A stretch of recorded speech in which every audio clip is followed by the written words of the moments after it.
我是唐朝乐队的丁武，任主音歌手。我是唐朝乐队的主音吉他手。我叫张炬，是唐朝乐队的贝斯手。我叫赵年，在唐朝乐队里担任鼓手。我是90年参加唐朝乐队，89年参加唐朝乐队。我们组建了新的唐朝乐队呢，在1989年10月。89年底到90年，差不多5月份、6月份，差不多我们乐队4个人一直住在我们家，差不多也就9平方米那么大。你弹琴的朋友还有没有谁？他就说还有叫丁武的，就是现在我们乐队的主唱。有一天呢，忽然有一个朋友，就是现在老五，到学校找我，说的那个，听说你弹吉他弹得不错，非常想认识。就是满北京骑自行车，借一辆自行车就找这个人，在那个一个学校吧，就是132中找到了。后来我们就认识了，我们想继续把唐朝办起来，这时候就想要找一个比较好的吉他手，而且是和我们生活很接近的、很能聊得来的一个好朋友。这是想着老五。我们比较幸运的就是在中央美院有一个排练场，是美院的朋友帮助我们在12楼，美院的宿舍12楼有他们的一个大的画室。鼓呢也是美院他们自己学生会有一套鼓，音箱呢也是他们自己做的。这样我们在那排练，一直排了有将近1年，包括从那会儿一直坚持到现在，大家都像兄弟一样，真是像亲兄弟一样。当时呢，丁武和张炬找到我以后，因为志挺相投的，那么我觉得这几个人在一起更适合于搞自己喜欢的音乐，所以就走到一起了。我就是发自我自己内心的真实的感觉，我觉得，因为我没学过唱歌，我只是即兴的，很多东西都是凭我自己的感觉，我理解音乐，我理解我们音乐的这个程度。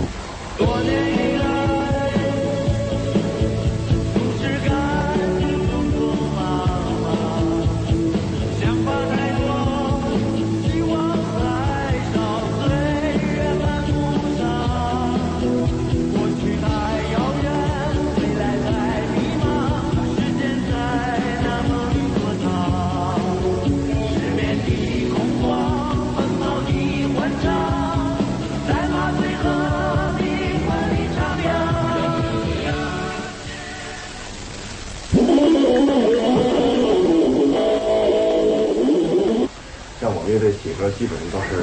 先音乐先出来，然后呢再往里填旋律。感情问题，因为这个我觉得非常复杂，我非常疼爱我父母非常疼爱我，还有我女朋友，还有周围的朋友，我觉得这个挺复杂，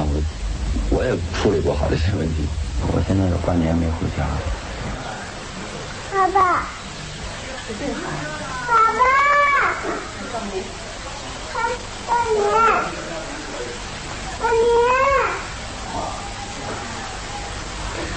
找什么？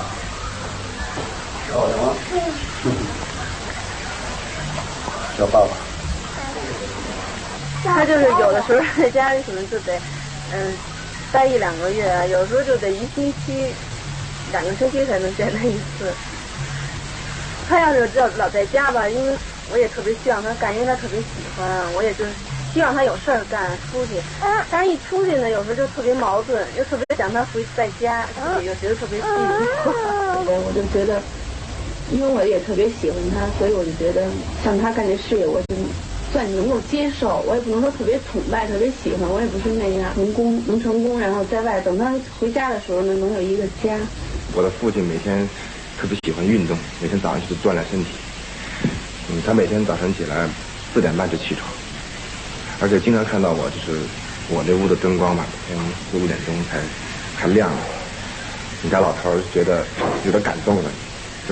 所以呢，就是开始从那个反对我那个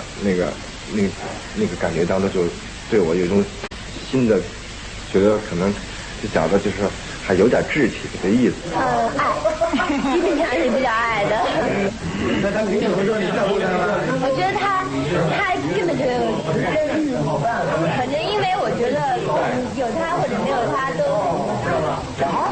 有他和没有他，我都会有自己的生活，或者是有自己的生活态度。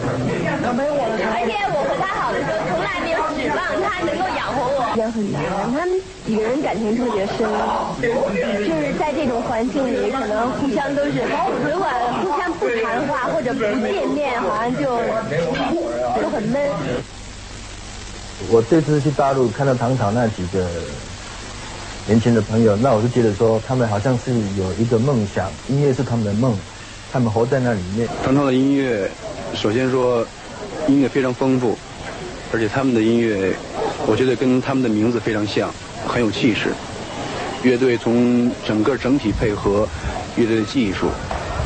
乐手之间配合的那种默契感，我觉得都是目前在北京是独一无二的。他们写的这第一盘磁带里面的音乐，就是内涵，就是给我感觉还是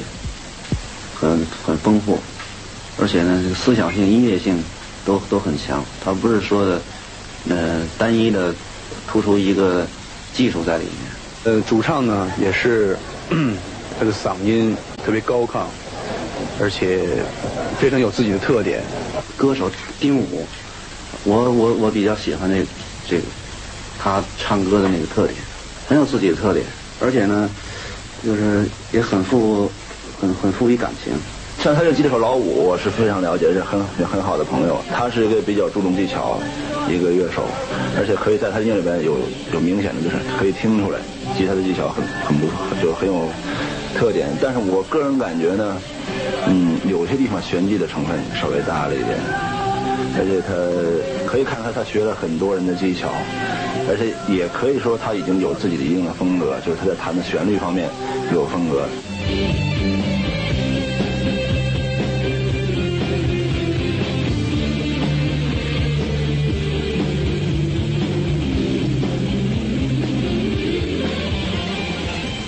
整个感觉他的吉他技巧是在国内一流的，非常好。那老五的吉他我听起来就是很有力量，就是很那个他是我感觉是属于那种外向型的那种吉他手，很猛，技术非常好。在他弹的那个像 solo， 还有他那个rhythm 上面，还是有好多自己的东西，就是自己的风格在里面。唐朝乐队的吉他手是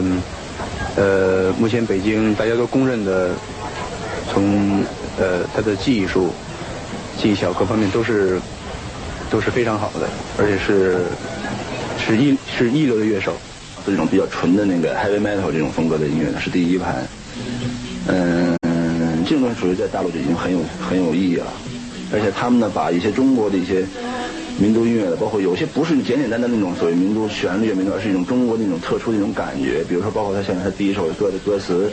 是一种很诗化的很这种东西，他这个融进去了，这就可以就使他这种音乐即使 heavy metal 就有别于国外那种音乐风格的音乐。他们的音乐形式是借鉴的西方的重金属形式，但是给我的感觉当中有许多我们中国民族的成分在里面。我觉得他们在音乐方面把这种西方跟东方的结合得非常好，但是它和西方的那样的 heavy metal 还不是完全一样的，它不是完全的就是模仿那个西方的 heavy metal 那样的感觉，但是它的音乐里面就是中国的民族的文化这个成分占的比重也比较大。那时候就是晚上一块坐着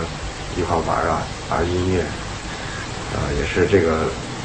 想法也是就是临时碰出来的。然后呢，这个动机呢，比如说像开头这个动机，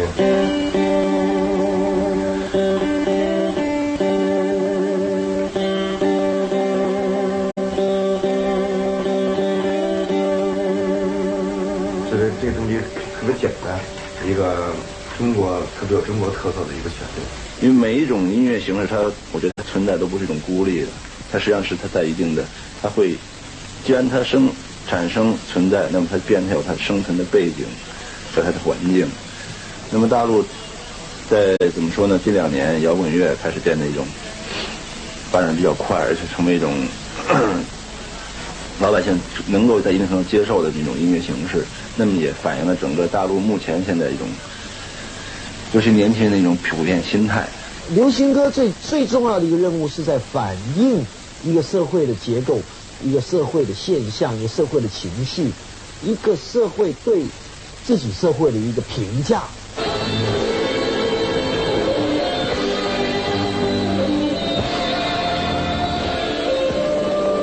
喜欢，因为唐朝这个名字一听起来就比较怎么说呢，不同凡响，而且最主要一听就是我们中国的摇滚乐。我看过他们的演出，在什么地方？小铁工体。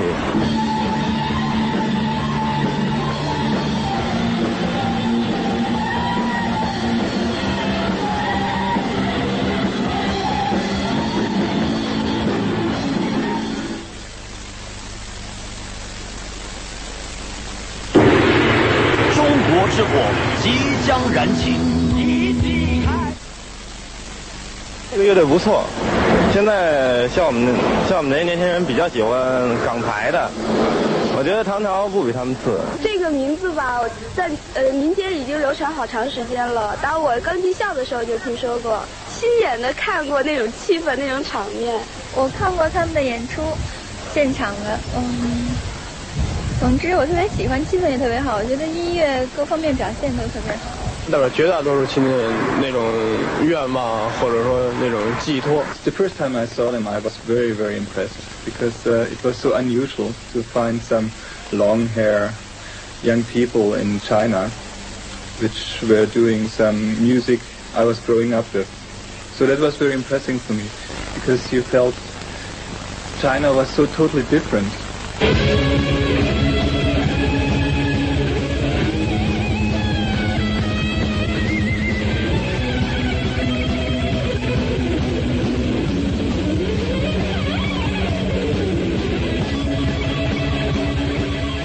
现在我们就是组建这个新的乐队，相互之间的感觉呢都差不多，能融在一体，所以我们就开始把那种心里的那种积累的这几年积累的一种感觉和那种那种生活吧，就是同样性想用音乐来表达出来，所以我们就凑在一起，到今天。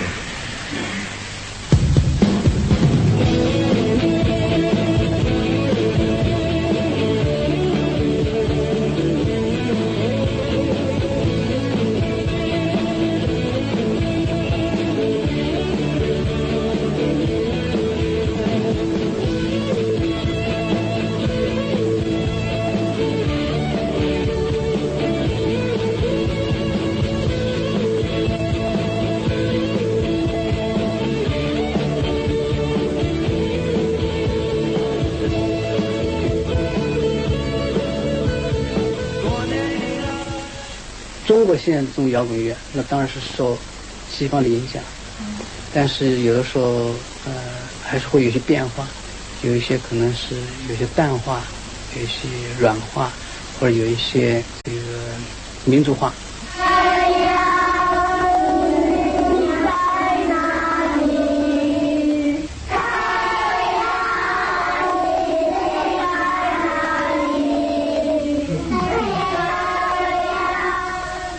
正好丁武，我们乐队的丁武从那个新疆过来的，完了之后我就说你把那个新疆那个概念吧，回到这个北京这感觉，我想让他就是编个旋律。最早我们的旋律也不是那么长，就采样这首歌，好多东西都是在录音的过程中，旋律才定下来。临录音以前的前2个礼拜。然后丁武可以改成那个新疆的唱法，我们基本上就是那时候把这个，